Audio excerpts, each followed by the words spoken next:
Chuka Nwosu strutted into the Olive Vine Hotel in Abuja like he owned it. Fresh from Lagos, rocking a navy blue suit sharp enough to cut glass, he was in town for one thing: to seal a multi-million naira real estate contract with a group of foreign investors. This pitch would either make or break his year, maybe even his career. As he approached the reception desk, he barely noticed the woman beside him, until she spoke.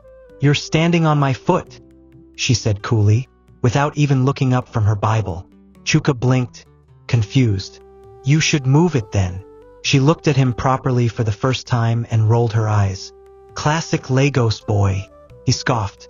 "Judgy church girl." That was their first exchange. Warm and fuzzy, right?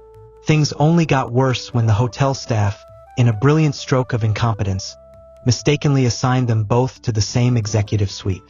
One room, one bed, one angry business consultant, and one very unimpressed Christian retreat attendee. "You honestly expect me to sleep in the same room with a total stranger?" Amaka asked the hotel manager, arms crossed in righteous indignation. Chuka jumped in.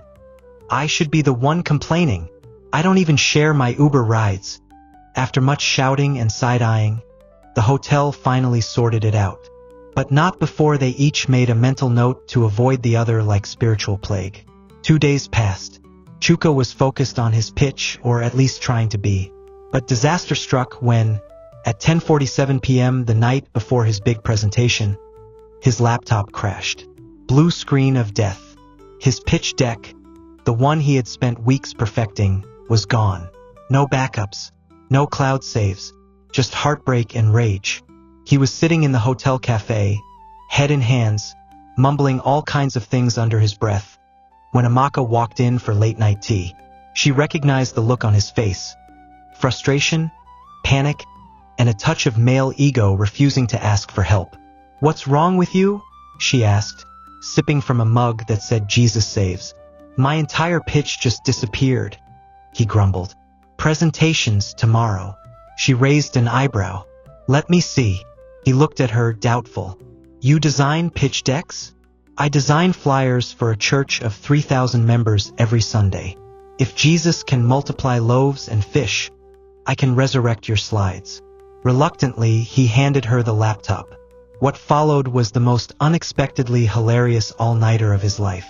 They sat side by side, rebuilding his presentation slide by slide. They argued over colors, laughed over typos, like when investors was autocorrected to infestors, and bonded over small things. Shared jollof rice, cold coffee, and surprising